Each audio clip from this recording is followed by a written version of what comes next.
بسم اللہ الرحمن الرحیم. ناظرین، آج کی ولاگ پہ ہم بات کریں گے معاشرتی زندگی اور ثقافت کے حوالے سے بات کریں گے، کیونکہ ایک ثقافت ہی معاشرے میں ایک واحد عنصر ہے جو ہمیں آپس میں جڑے رکھتی ہے.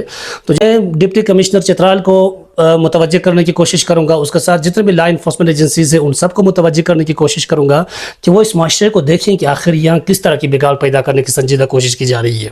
کچھ ایسے ذہن ہیں جو معاشرے کے ساتھ نہیں چل سکتی ہیں یا پھر ان میں کوئی اور رنجشیں ہیں. تو ایسے لوگ جب معاشرے میں بگاڑ پیدا کرنے کی کوشش کرتے ہیں تو یہ معاشرے میں اہل علم حضرات کا فرض بنتا ہے یا پھر معاشرے میں موجود انتظامیہ کا فرض بنتا ہے کہ وہ ان چیزوں کا نوٹس لے. آخر وہ کون سے وجوہات ہیں جن کو سامنے رکھتے ہوئے معاشرے میں بگاڑ پیدا کرنے کی کوشش کی جاتی ہے، سماجی زندگی کو ختم کرنے کی کوشش کی جاتی ہے، جس کے یقیناً منفی اثرات مرتب ہوں گے.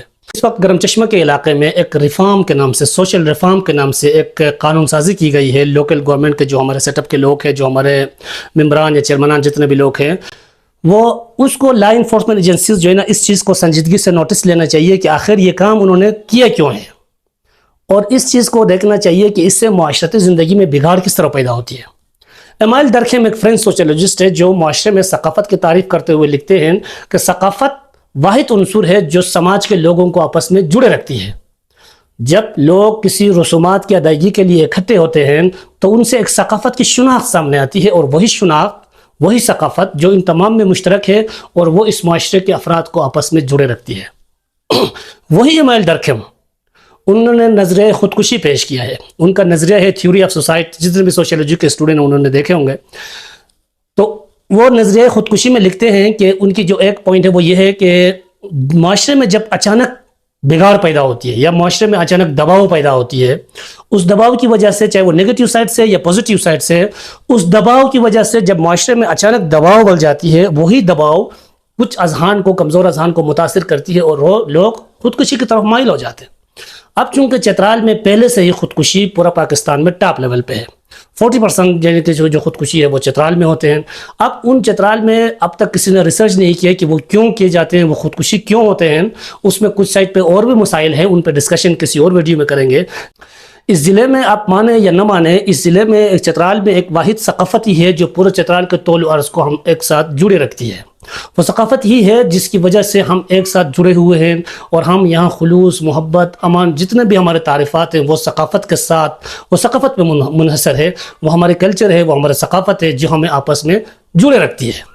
اب یہ انتظامیہ کا فرض بنتا ہے کہ وہ اس معاشرے میں قانون نافذ کرنے کے ساتھ ساتھ لوگوں کو ان اثرات کو بھی دیکھیں جو لوگوں کے ذہنوں میں پریشر پیدا کرتے ہیں، لوگوں کے اذہان میں، جو نوجوانوں کے ذہنوں میں دباؤ پیدا کرنے کی کوشش کی جاتی ہے. اگر جب تک ضلعی انتظامیہ ان چیزوں کا نوٹس نہیں لے گا تو آپ لا انفورسمنٹ ایجنسیز خالی تو اگر قانون نافذ کرنے والے ادارے کوشش بھی کریں گے تو وہ کامیاب نہیں ہوں گے، کیونکہ لوگ سائیکالوجیکلی متاثر ہو رہے ہیں. نوجوانوں کو ذہنی طور پر متاثر کیا جاتا ہے، ان پہ دباؤ ڈالا جاتا ہے، جو یقیناً خودکشی کا ایک وجہ ہے، خودکشی کا ایک ریزن ہے. اب سوال یہ ہے، ہم اس تبدیلی کی بات کرتے ہیں جو یہاں کے سماج میں کرنے کی کوشش کی گئی ہے. ایک تو اس معاشرے کو دیکھنے کی ضرورت ہے. یہاں پر انٹرٹینمنٹ کے لیے ایک بھی کوئی ایسی ایکٹیویٹی نہیں ہے جو لوگ اپنے آپ کو محظوظ کریں. یہاں پر لوگ یا نوجوان اپنے لیے ایک فٹ بال ٹورنامنٹ کرتے تھے، یہاں پر ان کو بھی بند کیا جاتا ہے. وجہ بتایا جاتا ہے کہ جی اس سے تعلیم متاثر ہوتی ہے، اس سے لوگوں کی اسٹڈی متاثر ہوتے ہیں. ٹھیک ہے، لیکن دیکھنا پڑتا ہے کہ اگر تک معاشرے میں لوگوں کو ذہنی طور پر ان کے لیے سرگرمی پیدا نہیں ہوگی، جب تک یہ معاشرے میں لوگ آپس میں ملیں گے نہیں، ایک کھیل کود میں حصہ نہیں لیں گے، کسی صحت مند سرگرمی میں حصہ نہیں لیں گے، اور معاشرے میں آٹومیٹکلی ذہنی طور پر لوگ بگاڑ کی طرف جائے گی، معاشرہ بگاڑ کی طرف جائے گی. تو یہ واحد ضلع ہے جہاں پر آؤٹنگ کی کوئی گنجائش نہیں ہے، یہاں پر پارک نہیں ہے، یہاں پر میوزیم نہیں ہے، یہاں تھیٹر نہیں ہے، کچھ بھی نہیں ہے. یہ لوگ یہ سب جانتے ہیں، چترال کے لوگ میوزک لاور ہیں، چترال کے لوگ میوزک کو پسند کرتے ہیں. میوزک کو جو ہے نا، یہ میوزیکل پروگرام جہاں بھی آرگنائز ہوتی ہے یہ وہاں شرکت کرتے ہیں. اس کے ساتھ یہاں پر جو ثقافتی جو لوگ رہتے ہیں، ہمارے جو ثقافت کے نارمس ہیں، جو رسم و رواج ہیں، وہ یہ ہے کہ یہاں چھوٹے چھوٹے جو ایک دوسرے کی خوشیاں ہیں وہ سب مل کے مناتے ہیں، جو ایک دوسرے کے غم ہیں وہ سب مل کے مناتے ہیں. اب خوشی اور غم میں لوگوں کو ایک دوسرے کے ساتھ ملنے سے منع کیا جاتا ہے. وجہ بتایا جاتا ہے مہنگائی کو. ایون سال میں 2 سال میں 10 سال میں ایک دفعہ کسی گھر میں منعقد ہوتی ہے.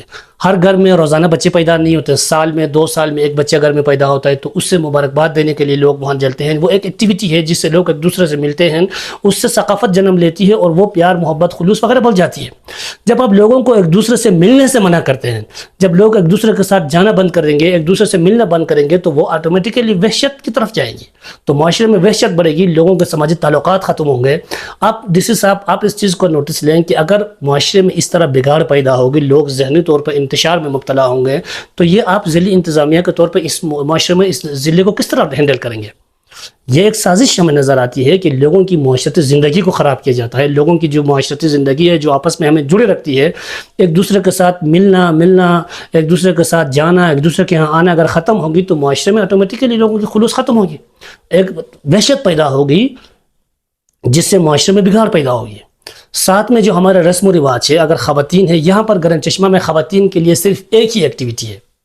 اس سے پہلے کسی تہوار میں یا عید میں یا جو دوسرے ہمارے تہوار ہیں, نوروز کے موقع پر یا فتح کے موقع پر, وہ کہیں درخت میں رسی باندھ کے جھولا وغیرہ جھولتے تھے, لیکن انہیں بھی جو ہے نا منع کیا گیا ہے, انہیں بھی ختم کیا گیا ہے.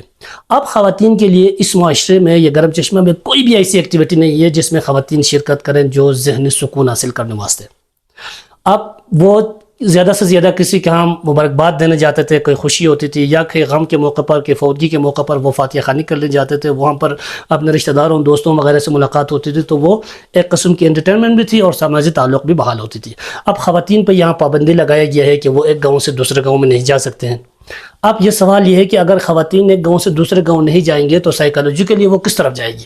ایک تو معاشرے میں ایکٹیویٹی نہیں ہے, یا تو یہ ممبران سے یہ پوچھا جائے کہ اگر آپ یہ چیزیں بند کرتے ہیں تو خواتین کے لیے الٹرنیٹ کوئی ایکٹیویٹی پیدا کریں, یا نوجوانوں کے لیے آپ ٹورنامنٹ بند کرتے ہیں تو ان کے لیے الٹرنیٹ کوئی ایکٹیویٹی پیدا کریں. تو لازمی سی بات ہے, جب نوجوان مصروف نہیں ہوں گے, جب نوجوانوں کے لیے ایکٹیویٹی نہیں ہوگی, تو یقینی سی بات ہے کہ وہ نگیٹو سرگرمیوں میں ملوث ہوں گے, جو وہ کرائمنل معاشرے کی طرف جائے گی یہ معاشرہ. تو اس کا ذمہ دار اس وقت کون ہوگا؟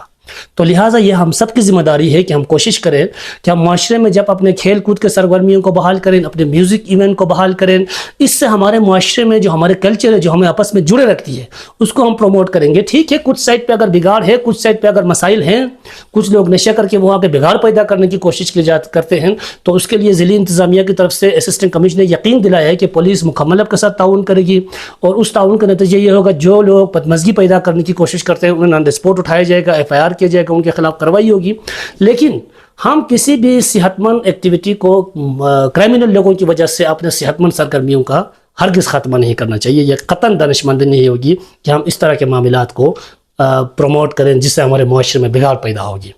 تو یقیناً یہ ہم سب کا فرض بنتا ہے, یہ ہم سب کی ذمہ داری ہے کہ ہم مل کے کوشش کریں گے کہ ہم اپنی ثقافت کو مزید آگے لے جائیں گے, اس کو جدید طور پر استوار کرنے کی کوشش کریں گے, نہ کہ ہم یہ کہیں گے کہ یہ بہانہ بنا کے اس کو ختم کرنے کی کوشش کریں گے.